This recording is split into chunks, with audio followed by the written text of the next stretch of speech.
Hi, students. How are you doing? Welcome to Naya Sim. And thank you all so much for all the love and support. Hope you all are doing great. So I came across this video today and I thought I should bring it here because a lot of people are going to still do the same mistake that they have been doing way back and still expect Black women to save democracy because that is their intention this time around. Their intention is to do the wrong thing and then look for Black women to save democracy because they've already tweeted it and said it looks like Black women are going to save them now and whenever. But this is also a reminder that when you all fail to do the right thing, do not expect anybody to save you because they've been saving you all these years and nothing has come out of that. And you are not going to Black women are not going to continue saving you all, right? Because they are done. The slogan this time around is when you mess up, we stay in that mess as long as it lasts. That is it. Some people are actually fond of doing the wrong thing and then waiting for magic to happen. Magic is no longer happening. There is nobody creating magic, right? Because it is every election year that you all come out to mess around and then expect miracle to happen. There is no miracle happening anywhere, anytime. So do the right thing so you won't have to start calling Black women to save democracy. Let's get into this.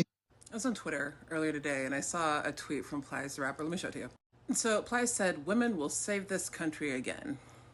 To which I responded, "Black women, which white women say they want, then proceed to impede it from happening, rinse and repeat." I want to talk about why I said that. We see this every election year. Every election year, women are going to save the country. And then every election year, we also see Black women need to save the country. And every election year, we see the exact opposite thing happen, or at least the exact opposite things happen to ensure that Black women could have anything to do with anything positive in this country or anything policy wise positive that's in this country. So when I say that white women say it over and over again that they want that, then do everything to impede it, I can really look no further than social media. I can look no further than this app, really. I can think about the times that Black women have said something and have encouraged non-Black women, specifically white women, to think about something, to understand something about what's happening in the world, and then we see how white women respond. You'll see Black women talking about the specific type of oppression that we face, the oppression, the misogynoir. We'll talk about all of that. We will talk about the way that liberation for us is liberation for all, and we're still met with pushback. And after the election, something will inevitably happen policy-wise that will affect everyone, largely in part women, and there will be some sort of effort to have a march or a boycott or something done, and white women will come running back to Black women saying, "Can you help us? Can you help us?" I'm sharing all this, and nothing is new. Nothing is new. Obviously, this is why I'm able to share this, but I'm sharing this because I need white women to get in their feelings and honestly get upset with me about this right now. I want you to get upset with me about this. The reason why I want you to get upset with me about this is so that when you think about why you're upset with me, you understand that you're upset with me for saying the very thing that you say you want to happen,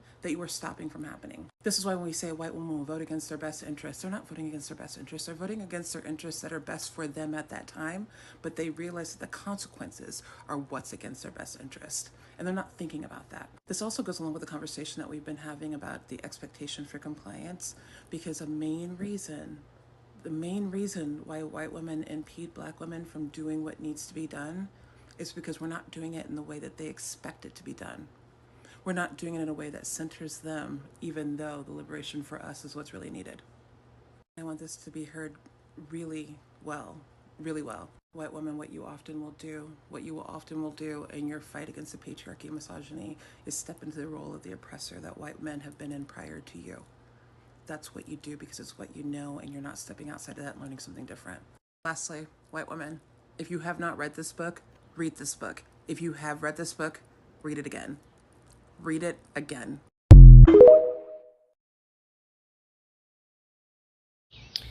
Good morning, TikTok.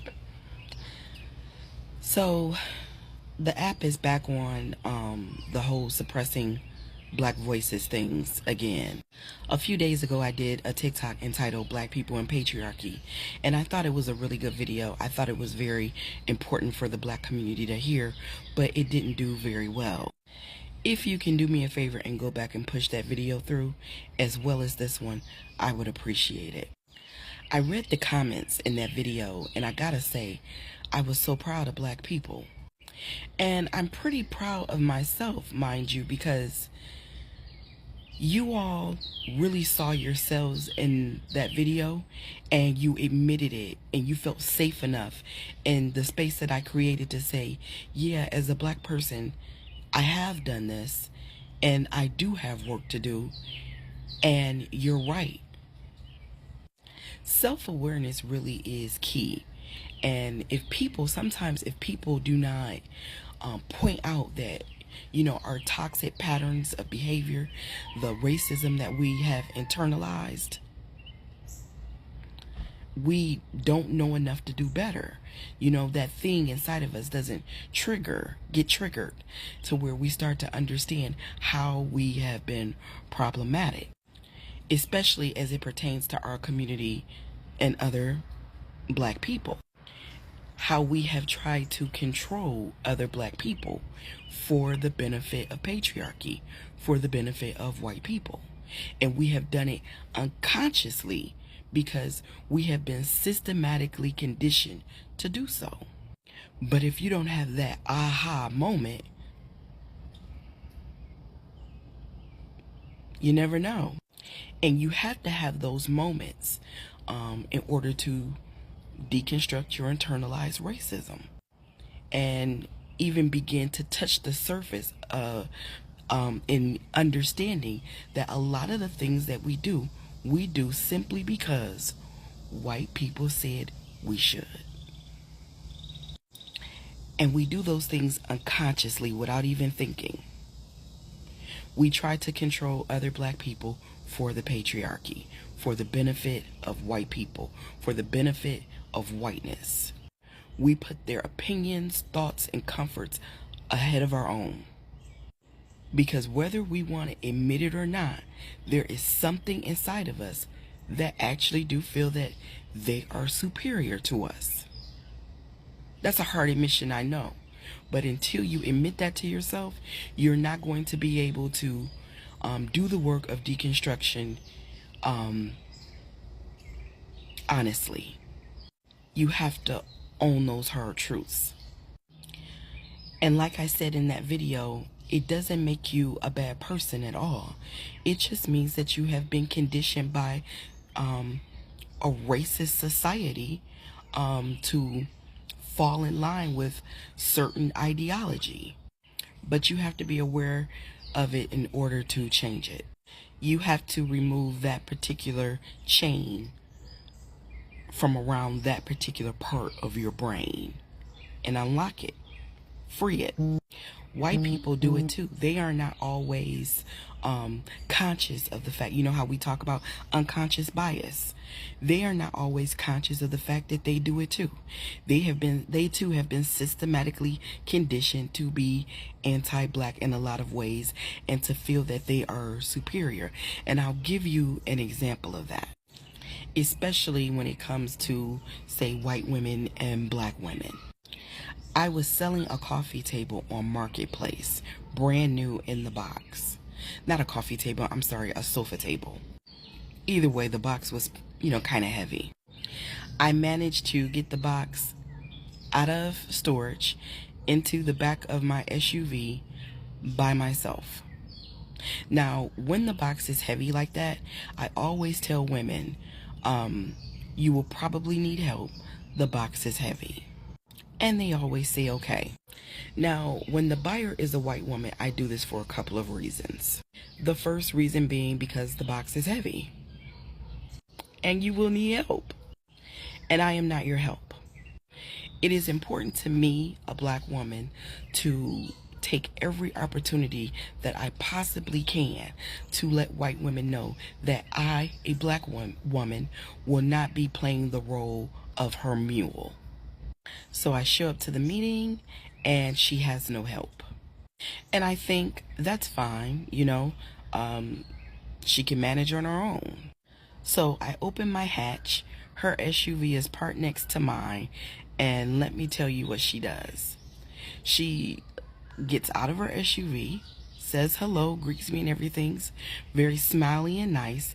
She goes to her back passenger door and opens the door. And I think, great, she's getting ready to come get her package and put it in the back. I grab the package out of the SUV, out of the back of my SUV, and then she opens her back passenger door, stands next to it, with her arms on the door, expecting for me to lift the package up and walk over and put it into and load it up into the back seat of her SUV. She fully expected for me to do that.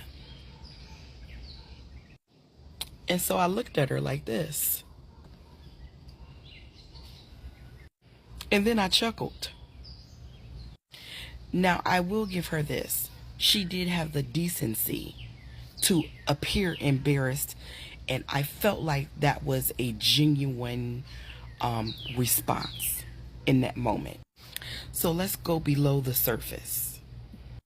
What she expected me to do, because society says that she is the epitome of femininity, a white woman, and I, a large black woman, am not. She expected to be able to remain in her femininity, and she expected for me to step outside of whatever femininity she thought I possessed. To step inside of a masculine role for her, a white woman. Because that's what society has said her role is. And society has said that's what my role is. But because I'm out here breaking generational traumas and the whatnot, I'm out here being a better Negro and the whatnot, I'm out here being conscious and whatnot, I'm out here deconstructing my internalized racism and the whatnot, I'm out here teaching white women they ain't no better than me and whatnot, I maintained my role of black femininity, stepped out of her way, and let her get it done. I know that it is too much to hope, but I do hope that the response that she gave me when she realized what she was doing in that moment prompted her to think about what she expected from me in that moment, why she expected that from me in that moment, and how she can be better in the next moment when sharing space with black women. We all have work to do. They are not the superior race, and you have to believe that. You have to internalize that with every cell of your body and every fiber of your being. You have to believe that. You have to know it. Because it's the truth. So this is all I got from this video, and she actually did a great job. I love how she handled it and the rest of it. And then coming from how they tweet that black women will always serve democracy. I don't think this is new here. If you've been coming on my channel, you definitely will know that I've been screaming on it, how they are hoping so badly for black women, most especially to save democracy for them this year, next year, and other year. And you all already know that it has already looked like a pattern, like, they have a way they operate.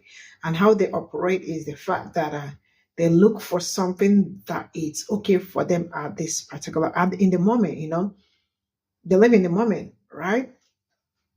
So they do something for the moment. They don't think about tomorrow or what's going to happen after today, right? So when they are done doing it, they come back to ask black women to save democracy for them. Like I've been screaming it before, black women have been serving democracy and it has not done anything for them, because they believe that before, no longer now, before they believe that if you are winning, we're also winning. But it is a win for us is a win for you, or a win for you is also a win for us. But it's no longer like that. Black women do not operate like that anymore. What they operate, like, this is how they operate. We make a mess, we stay in that mess as long as it's going to last. Yes. Ain't nobody coming out anymore to fix democracy because they've been fixing democracy for you all, not for us, not for Black women. Why did I say this? I said this because all these years, it has always been Black women serving democracy, right? And it has always been each time yet they need Black women. Not like Black women are serving democracy because they are serving democracy. They serve it because they come with their manifesto or a campaign or a slogan, whatever they come with every election. And they tell Black women or Black people in general, we are going to do this for you. We will do that for you. We will do the other one for you. And till this very moment, nothing has ever been done. It has always been promised and failed, right? And they have been on it because to them, they call Black women saviors, mother of all nation, right? It's no longer, that mother is no longer mothering. They are not saving anybody anymore. Because since they have been saving you all, what did they gain out of it? Absolutely nothing. If they are saving and getting something out of it, they absolutely will keep saving, but they are not saving. They have to save themselves this time around before they start looking for someone to save. So if you are also part of the people saying Black women or women are going to save democracy, trust me, that thing ain't going to happen. It is high time you all start deconstructing and start unlearning and start doing the right thing, because if you do the right thing, trust me, you will not have the time to start looking for someone that will save democracy. So make sure that you all are fully awake this time around. That election is by the side, so that you won't have to look for someone to save democracy. Because once you all make mistake, we stay in that mistake as long as it's gonna last. Because some mess might last for 4 years, some might last for 8 years. So you have to choose wisely the one that you are going to do. Black women are far, far, far. They left you guys like they've left you guys at the back of the train long time ago. So mess around, stay in that mess till further notice. I love you all, Black women. See you all in my next video. Bye for now.